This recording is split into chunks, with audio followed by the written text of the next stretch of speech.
our main event is an actual fucking banger that makes up for our co-main being so shitty. It's Kattar versus Giga Chickadze. And I still am very sorry for the first time that we did a review on Giga Chickadze where I call him Giga Chickadze.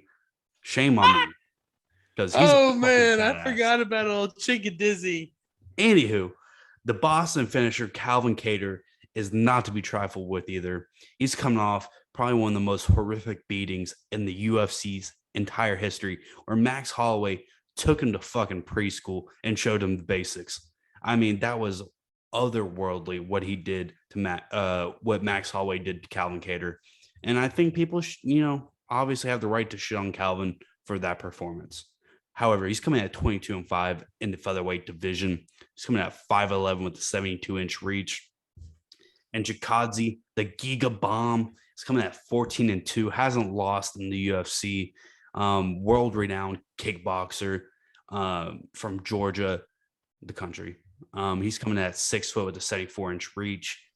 And I can sit here and gush all day about how good of a kickboxer Giga Chickadze is. But that won't matter. What matters is that Calvin Kattar came off probably one of the worst losses we've seen in the UFC in quite some time to the best boxer in probably the UFC.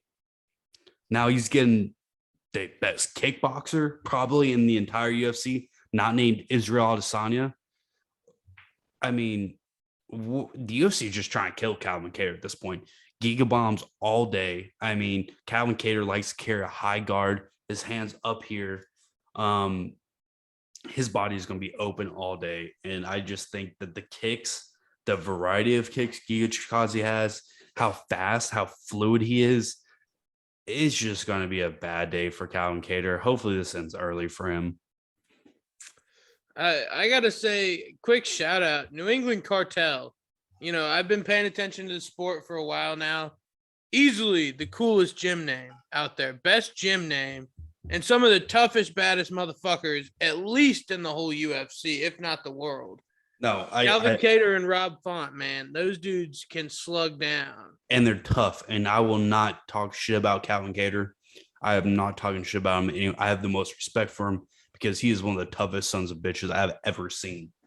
Look, and I just have a real hard time looking at this fight and thinking that doesn't play against him. I don't know if you've seen it, but there's a real scary video of Dana at the Kattar and Holloway fight, basically saying, don't interview him, don't talk to him, don't take him to media, don't take him to the locker room, put him on the ambulance, take him to the hospital. Dana was like seriously concerned for Calvin Kattar's health. That being said, though, looking at this technically, Chickadze's a little bit longer. He's going to be a little bit bigger, a little bit heavier on fight night. Like you said, Kattar's got the high guard, so if Giga makes any mistakes, there's no doubt that he's gonna have to pay for them. You mean? But I kind of see this look. I kind of see this looking a lot similar to the Barbosa fight, where Kattar is in the middle of the cage. You know, Giga might take a minute to warm up. I think he's going to chop the leg. I think the leg kicks are going to be there the whole night, both legs. I think he's going to basically freeze Calvin Kattar, and by round 5, we're going to be praying to God that somebody steps in and stops it, because Kattar's not going to go down. I mean, unless it's a perfectly placed Giga kick, which is possible. Yeah. I think Kattar's gonna last this one through. We've seen Calvin Kattar take quite a bit of body shots. We go back to his fight versus Shane Burgos, where he knocked out Shane Burgos. Not trying to shit on that fight and his performance, but Shane Burgos fucking tagged him to the body a lot, and you could just see it. I mean, he doesn't have any regard for really defending his body, even when he was getting, left hook, uppercutted to the spleen, to the liver area, and he wouldn't bring down his guard. He doesn't bring down his guard. So that's really concerning with somebody that has, a knockout, a signature knockout that is so unique to him and his style, which we're talking about the liver kick from Giga Chickadze, just putting down people. I mean, it's so lethal. There's no wind up. There's no tell. I mean, especially with the way their stances line up. I mean, that left kick to the midsection with Calvin Kattar's orthodox stance is just going to be money. Look, it's just I got two things. I could absolutely see Calvin Kattar try to make an adjustment halfway through this fight and see if he can't, learn from the guy that just whooped his ass in Max Holloway and try to wrestle halfway through this fight. I don't think anybody's really challenged Giga Chickadze on the ground too much, but I just have a feeling, being a King's MMA guy and all the guys that are in the room on a consistent basis over there in Sacramento, I believe, I don't think that that's going to be a successful plan. And then looking at the implications, this fight was a great main event, great way to kick off 2022 when they scheduled it however many months ago. But now with Max Holloway going down, I know they signed the Korean Zombie, so obviously that's gonna go down. And then Max Holloway's obviously gonna be the number one contender after he gets healthy again. But the guy who wins this fight, unless they sign to do versus Max for whatever reason, I don't see why they wouldn't go on ice and wait for the next title shot, unless they want to fight Ortega, which is, I could see that. Yeah, that's where I'm going. The winner of this fight gets Ortega in my book. I disagree with you. I think the winner of this fight should get. Well, let's just cut the chase. I think we both think that Giga Chickadze is going to win this. But yeah, I think that he wins this fight tonight. He's the next in line. There's no doubt about it. But at the same point, you can't just have him and Max on ice for however long they're going to be on ice. That's what I mean. Somebody's got to fight Ortega. No. I say we link them up. That's a true number one. And plus, who wouldn't love to see that? I know Max just dismantled Yair Rodriguez, but Chickadze him Giga versus Yair. Imagine that kickboxing match. That would be sick. And I think that maybe that's it. Maybe that's the one it right there. That's the one. Fucking put your noodles together for that one, baby. You can tell we're not very excited for this matchup particularly.